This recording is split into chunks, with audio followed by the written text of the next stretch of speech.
Lisa Fine is the Senior Counsel and Director of Compliance for Pearson, the world's leading learning company. And she's also involved in all aspects of the ethics and compliance program, including trainings and communications, risk assessments, and leading and managing global investigations. Lisa started her legal career at an international law firm where she was a litigator and also ran the Washington, D.C. pro bono program. She also worked in public interest law and advocating on behalf of persons with disabilities as part of a state protection and advocacy organization.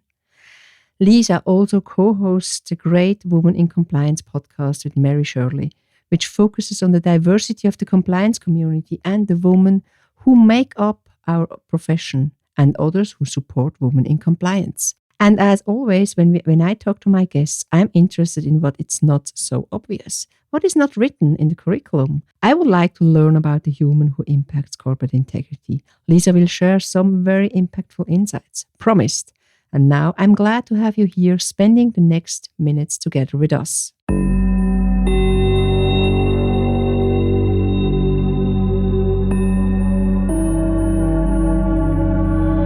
Corporate integrity, fraud, non-compliance, and cybersecurity. Would you like to understand the root causes, detect threats, and take measurements to protect the most precious assets?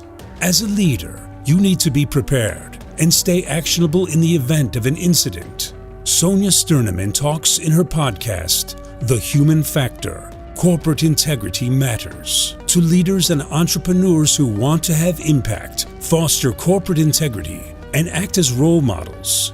As an international expert for corporate governance and integrity, entrepreneur, and independent board member, she knows the challenges. Let her inspire you.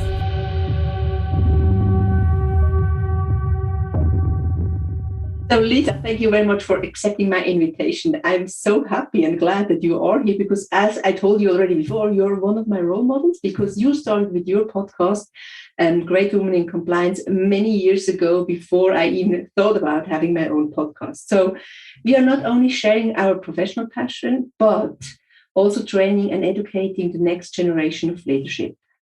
You have an impressive career path and see a lot of different industries.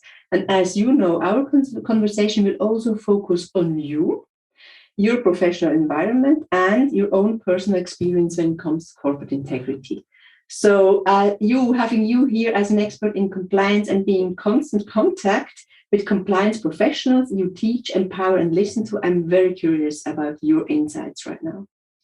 Well, first of all, thank you so much for all of that. That's such a wonderful introduction. And I was just thrilled to hear from you. The work that you're doing and your podcast is great. And I've been listening after I met you. I'm also, as somebody who's to spend a lot of time in Switzerland, there's nothing that I enjoy more than also getting to talk about compliance, globally. And also it really brings me back to some of my favorite professional and personal experiences. So thank you so much for having me here today. This is fantastic. Great. So I think I would also like to start with the first question because our listeners are also excited, not only me. So right now, you already had different roles in the past and also in different industries, but what is the role you have right now?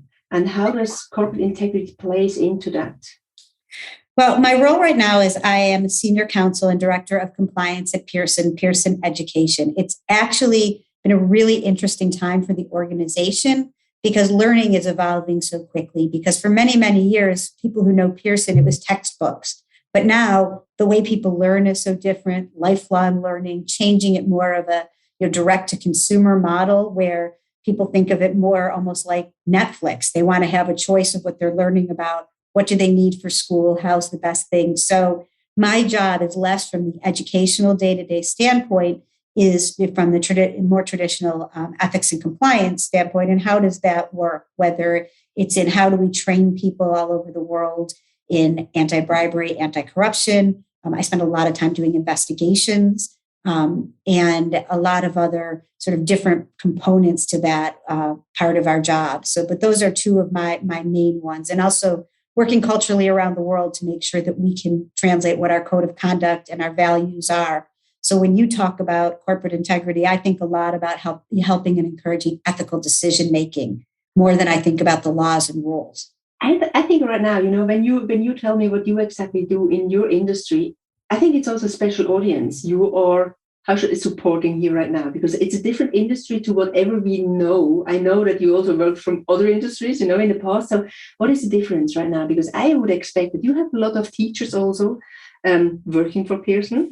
They have another idea about integrity, compliance, and ethical standards. So what are the differences you see there? If you would. Well, one that is fascinating to me, and this is particularly in the U.S., but is that many professors and teachers are actually considered public officials. So a lot of the things you think wouldn't matter, like I'd like to take a teacher and talk about different products or other things to coffee. It's, can you do that in certain states and in certain places, and how do you follow those rules?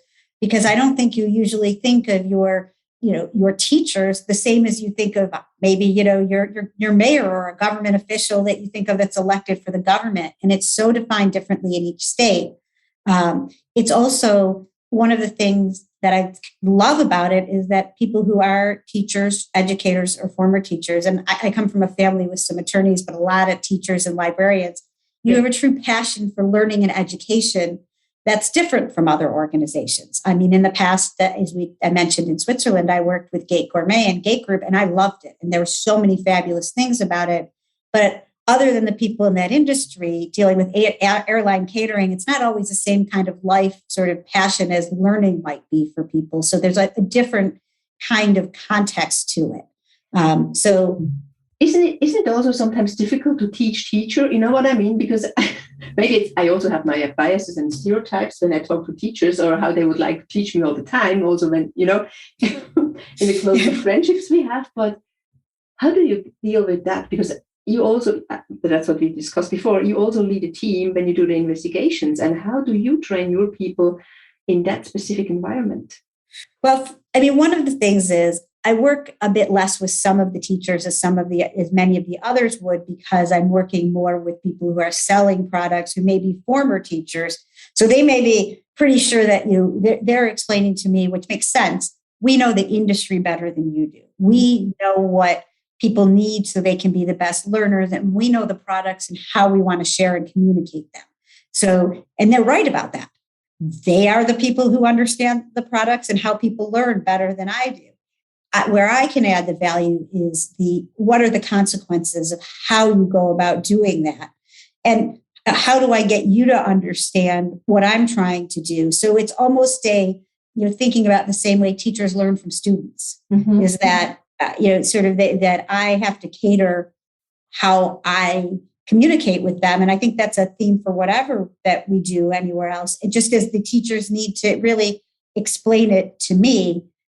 Where we have bigger challenges, I think, is at times where, teachers are very sure that a book needs to be done in a certain way. I'm sure some of the people who are dealing with the editorial side have many more challenges on that, especially as the whole industry of education, and it is an industry, changes so much that, professors have traditional ways. I mean, many of us do have our own biases. I think of professors, big tape, big chalkboard in the back explaining what to do, kind of like what you do in law school, at least in the US, with the Socratic discussions. But that's really not where people are. It's bite-sized training. It's thinking differently. With COVID, people are at home. Yeah, and I think one of the biggest challenges for all of us is how we adapt to online and learning that's more individual.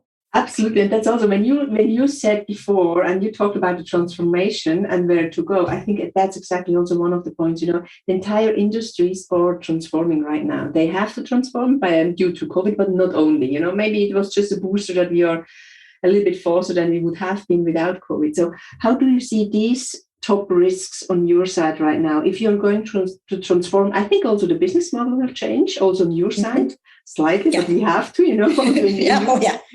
So because I have some ideas, or I think I would see some kind of risks, but I would also like to hear that from your side. What are the risks you think you are going to have within the next few months or even years?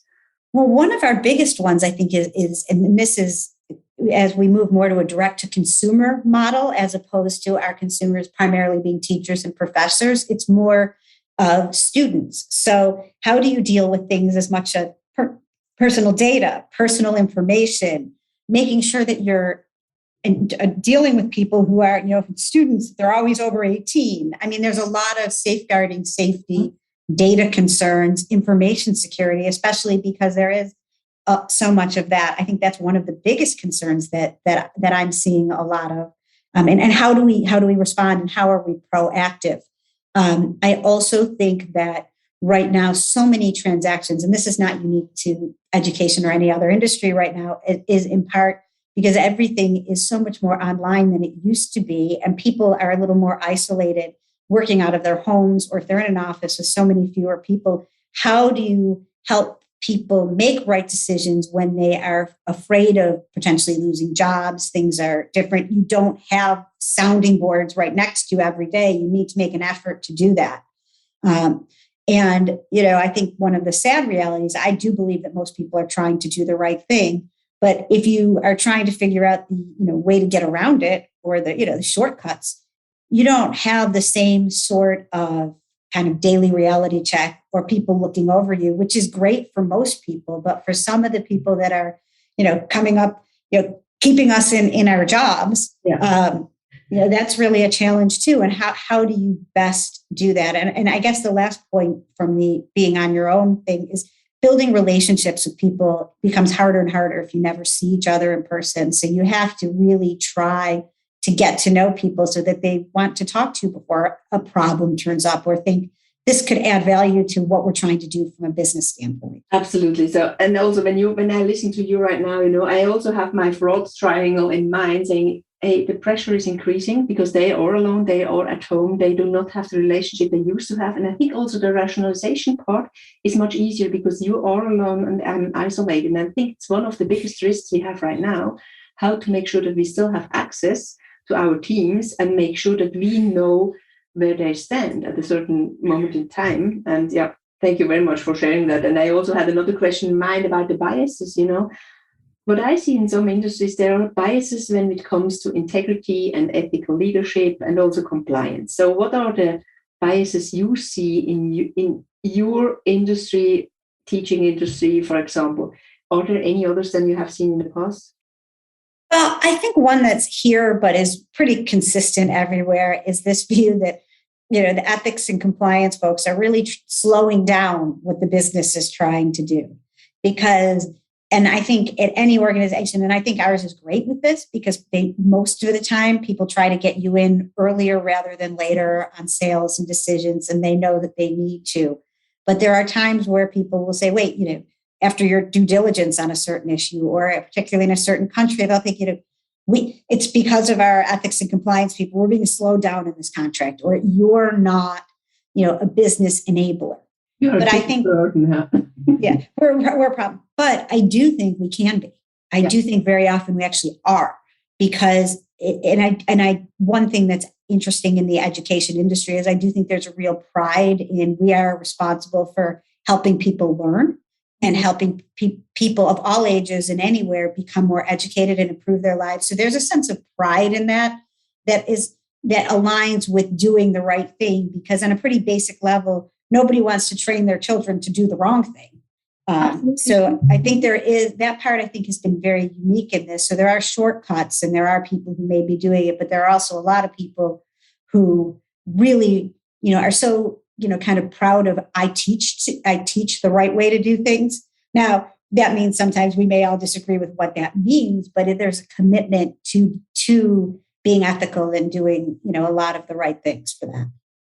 That's very interesting. And when you compare it now to your past, or maybe also to other industries, do you see a difference? Meaning, do you have less fraud in such an environment than you would have in another industry? Could you say something about it? I'm not sure. You also don't have to, but no. I think it's hard to gauge more than anything else, because I think you can have, for the the cliche, you can have a bad apple anywhere. Yeah. And you can have people who get, people who work in sales may not also always be necessarily people who've been historically in education. Some are and some aren't.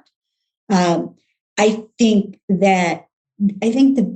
business pressures more than industry are what cause a lot of the challenges. I think you would know this part better than I would. There's a lot less fraud when you're on the way up and everything's growing and it's easier, and it's a lot harder when you're in a business that is encountering significant challenges. I mean, even in airline catering, after COVID, when no one's flying and there are bailouts and everyone's trying desperately to make ends meet, the challenges are higher. In education, when suddenly you're trying to figure out how to transition into an at-home environment, when in some countries it's much easier than others to be online, but in some countries it's not. When suddenly everything about the books gets changed, there's huge pressures in that. Absolutely. And what we see now over the last 18 months, or also a little bit more right now, fraud cases definitely increased, no matter what kind of industry, because they all have some kind of pressure, Some of them, they really have, they are struggling just to get the figures. And others, they have other pressures like bring your own device, bringing the people together, having new people on board. So it really increased, and I think it will also over the next few months. And I think people are very, very nervous about losing their jobs. And I think once, it is that kind of thing, you do one thing that, you get away with, it suddenly rationalizes and justifies what you can do next. Because it's not that you think it's bad anymore. It's what you need to do. And are you doing something that's fraudulent, or are you doing something to kind of take care of your family? Exactly. I think at the end, if the pressure is high enough, we all know what could happen, And yeah. So may I ask you a little bit more personal questions? And as we already discussed, I think it's also interesting for our listeners to understand. So how do you cope with potential issues when it comes to integrity or dilemma situations? And it would be great if you could also maybe share some kind of learnings you had over the past, because your career is quite long right now, and maybe much longer than from our listeners. And I think it would be very helpful and supporting. Yeah. I mean, I will say one thing that I've learned over time is it's never as uncomplicated as who the good guys and the bad guys are to some degree. But there are times where you'll have, and I've had this challenge before, where somebody will admit something they did wrong, not knowing that it was wrong. And this is why it's very important to always have witnesses in your interviews and to keep good notes. Because I've had that occur where somebody will say, oh, yes, I sent that email or I did that and it wasn't my responsibility, when for some reason it was. And then afterwards, they will realize, wait, that could be a real problem. And then suddenly come back at you and, say they misheard or misunderstood. And then it feels like somehow first, like many of us, you look at the situation and you think, was I wrong? Did I do this? At least my first thought was, did I mistake this? Mm-hmm. And then you look back at everything you do. But I think oftentimes, I think with that, eventually I realize, first of all, no one's perfect, but if you do the best you can to keep the records and to make sure that you're clear on what you were asking and what you were doing, that was good. But you also realize that there's some people that no matter what are going to blame me for something that went wrong with them because they put that out there. And I felt that, at times, and sometimes I also have to remember it's really not about me, even though it's my integrity feeling under pressure. It's them somebody's realizing they did something wrong. And as opposed to them saying, I made a mistake, they decide to say instead, I did not say that.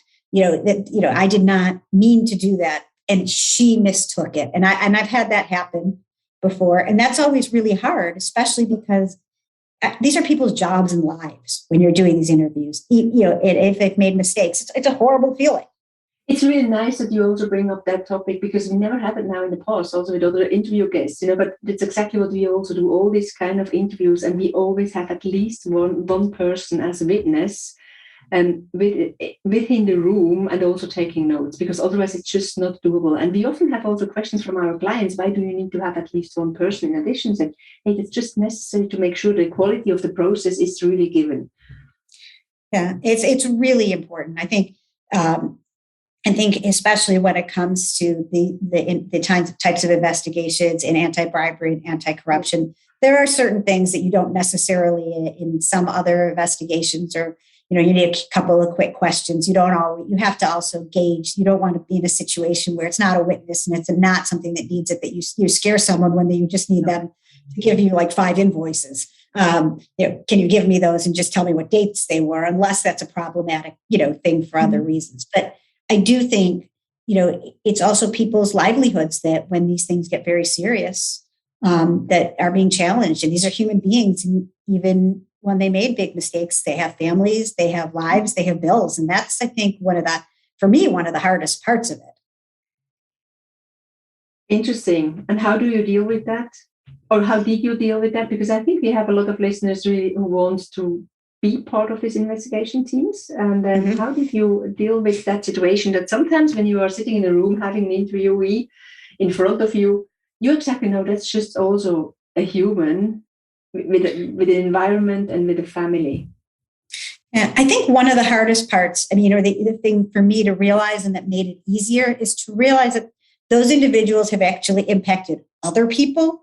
Mm-hmm. So I try to think about the moment you're caught up in what you're doing right now, but you're there for a reason. And even somebody who maybe you think they're coming out in person, they may not have had the same kind of harassing or bullying behavior. But wait, you had many people who said this is maybe a kind of a different thing. You think to yourself, but if this person can, even if you're impacting them, think about the other people who are being impacted by their behavior.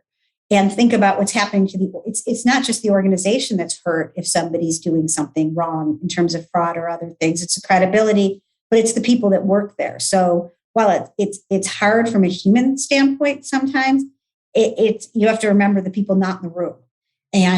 But I do think it's important to always remember that they are people. They're not just, this isn't just like the bad things that happen.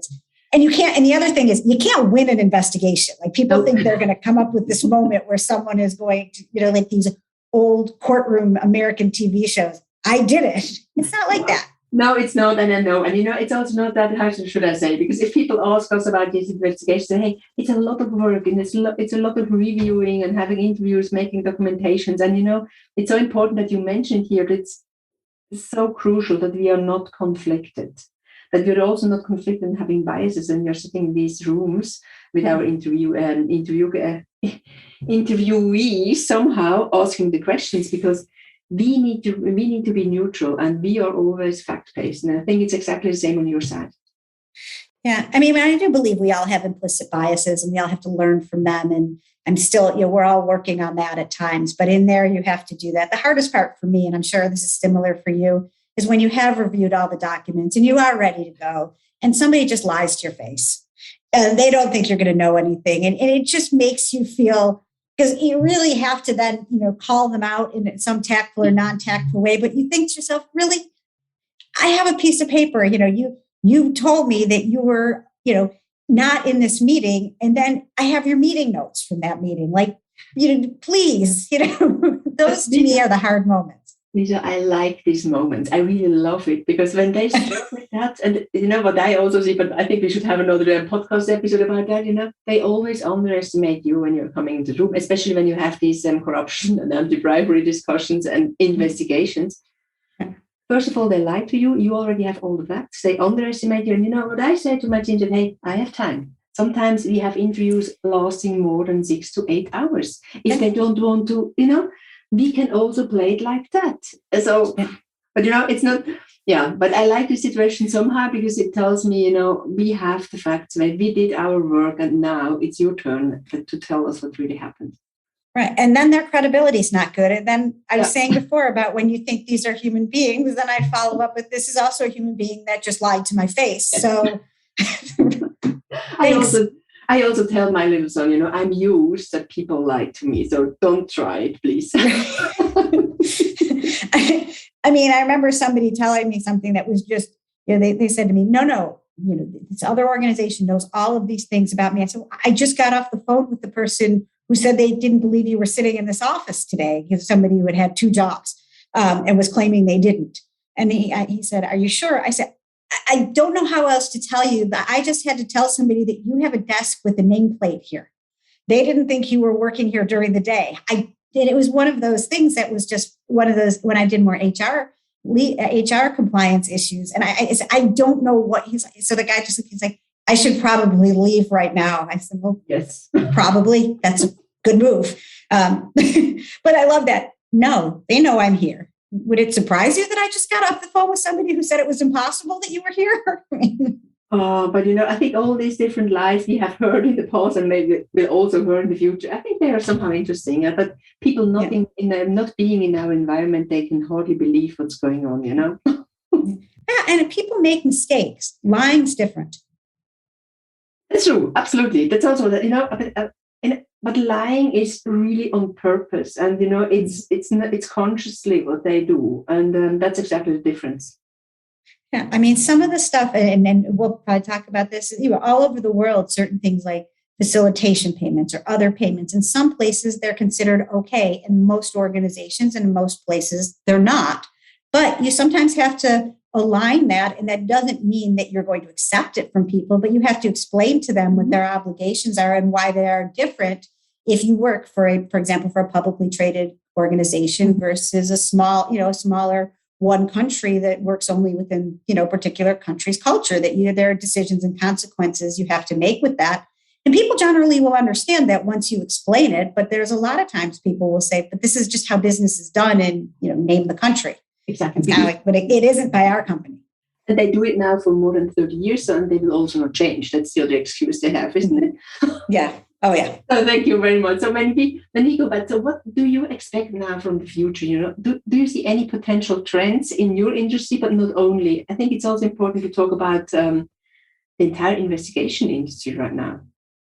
That one is changing so much, because the biggest challenge on that is not, and I think this is going to, as time goes on, change a little bit back again. There is a real downside of not being in the same room and in person with people. Mm-hmm. We've had to adapt, and there have been some good tools. And I think there have been some advantages to being able to do that in some circumstances. But there's really no substitute than being able to walk around an office, see who else might be around, or be in a city in the same time zone with getting to know people, having them see your face. I think that's been one of the hardest trends of this time during investigations, not being able to sit down in a particular place over a period of time and focus. I think some of it will stay, but I think some of that hopefully will go back to normal, because I think it's made investigations longer and harder. And what is the percentage rate right now you have? So how many percentages are you out in the field again, and almost none. Okay. Because almost none. You're back now for the last 3 months. We are really back doing all these investigations on site again, also the interviews, and we are so much more productive than we have been in the months before. Well, unfortunately, with a lot of the travel situations within our organization, and me being based in the US, has been a bit of a challenge, going to a lot of places with quarantine requirements and other things, and also that a lot of people in our business still are traveling. So I think there's a little bit more of it, and I think it will pick up into next year, but it is a lot harder to justify.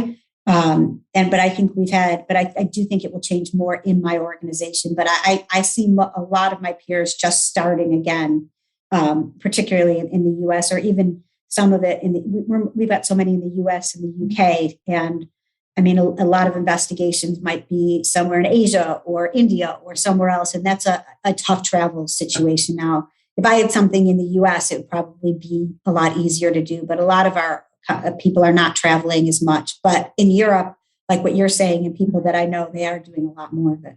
Now, again, overseas, for example, we're also not doing, some of our clients we have in the Middle East, we haven't seen for more than 1.5 years right now. So it's a challenge. Yep, absolutely. And what other trends do you see? Because also when we go to HR, for example, what I see is that it's so difficult to find the right people, also when it comes to investigations. I think it's hard. It is. It's hard to find the right people, the right approach, especially because it varies a lot what you need to do to be a good investigator. And I think we all have to still keep learning. You're talking about biases before, but the more investigations you do, some days you realize you feel a little more cynical than you'd like to. But I think it's harder to find people that are, some people are really excited about it. I think from an HR standpoint, I think there's also, when you talk about human resources, is what's the interrelation and function between ethics and compliance individuals and investigations and HR teams. Where does one end and the other start? And then now we throw in a lot of the sustainability and corporate, ESG work that's so big right now. How do we handle all of that together? That I do see as a big trend as well. Absolutely. And I think also for us, being in the investigation field, I think ESG, SDG, these are going to be the next fields which need to be investigated. Yeah. I mean, I think that I absolutely agree. I think it's all a challenge. And I think it's remembering the human side of it we were talking about earlier, but there's a lot of substantive concerns. And at the speed that technology evolves now, we go so much faster in a couple of years than I think some of the people before us did in like 10 years. Absolutely. So, and sometimes I think, how do we make sure that we are not losing track on that? If you see a 4-year-old using like an iPad or a screen, they're better at it than almost anybody. And that is a little scary when, we're trying to figure out what a technology person might have done within systems. No, absolutely. And I think, I don't know what's coming up, but I think we are quite close to the polls, what's going on here, especially because we have to, otherwise we are not able to conduct all our investigations here. Yeah. And I think in the larger context with the investigations and with ethics and compliance as a whole, I do think we are evolving more away from the traditional investigator role and more of the in the business and communicating with people regularly role. I think for a long time it was, you came into town, rolling in with your investigation and your holding. It's not like that anymore, which I think is good. That's true. I think also with our clients, we are not only there when we have investigations, we are also there when we do the preventional part, we do the detectional side. Also, I think that's true. We are there much more than we have been maybe 15 years ago. Yeah. I mean, we want to be more like trusted advisors so that people will also, when you investigate, know that you're not in there coming after them just to try to figure out on some issues. I mean, there are times where that may have to, unfortunately, is the way, but you want other people to be able to say and know you, look, this is a decent human being who's coming in here to do this, not someone who's, coming in to figure out if they can arrest somebody. I mean, that happens often. There are bad things that happen every so often, but I do think it's a change in how to approach some of that. And I think we've gotten closer to sort of a human aspect of it. I think HR has also, human resources people have gotten closer to looking at, workforce as capital. So I think it's kind of an interesting overlap. Absolutely. So if you would have one wish, or if you have one wish, for example, what would it be, what you could share with us when it comes to corporate integrity? I think the idea of focusing more on, it's ethical decision-making, the idea of thinking about it more than laws and regulations, but that people think about more, how do we do the right thing and how do we talk about that? That's my hope. It's not just the law says we need to do that, but questioning what the intention and the thought behind that are and what that means to us. I think that and why it's important. And that would really be my wish, as opposed to we have to do this, but looking at it the same way people look at sustainability or corporate social responsibility, as we do the right thing in every context, and actually looking at things like Ethisphere and others that show that ethical organizations make more money. They do better. You do better if you're a good company. And we can also compare it. I think years ago it wasn't possible to compare it, but now we really also have the tools to do so. And we have to prove that it's worth to have corporate culture and fostering corporate integrity and ethical leadership. Absolutely. Yeah. So Lisa, thank you very much. I think we also have to have other episodes together, maybe also next year or so. Well, I would love it. And the other thing is, I'm very excited to talk to you and ask you some similar and different questions. So, because we would love to have you on Great Women in Compliance. So I'm putting it out there on your podcast, so then you'll come back on ours, which would make my day. It was a pleasure, and I think we could also go on for hours. But now also for the listeners, I think it was so great that you shared your experience, your thoughts, and also how you put it all into the context, because with your long time experience you have right now, I think it's really great value we have received right now. So I wish you now all the best for your future, orchestrating whatever you have to within your firm, and also when it comes to corporate integrity. Thank you very much. Thank you so much. I appreciate it. This was the new episode of The Human Factor Corporate Integrity Matters, following the motto Corporate Integrity Secures and Empowers Individuals and Organizations. Thank you for listening. My name is Sonja Stirnimann and I'm your host. Stay curious, actionable and a role model. Take care and goodbye. Would you like to learn more, meet peers and getting qualified? So visit the website Corporate Integrity Concepts or Corporate Integrity Academy. Or do you think this podcast could be interesting for someone you know? Sharing is caring, and we are always happy to welcome your peers to our community. And if you like this episode, subscribe and don't miss any of the future ones. The show notes are, of course, enriched with relevant information, and your connection via any of the social media channels is highly appreciated and will be answered. Promised. And please do not forget, topics of your interest or interview partners are highly welcome. Just send me a note on any of the channels you know.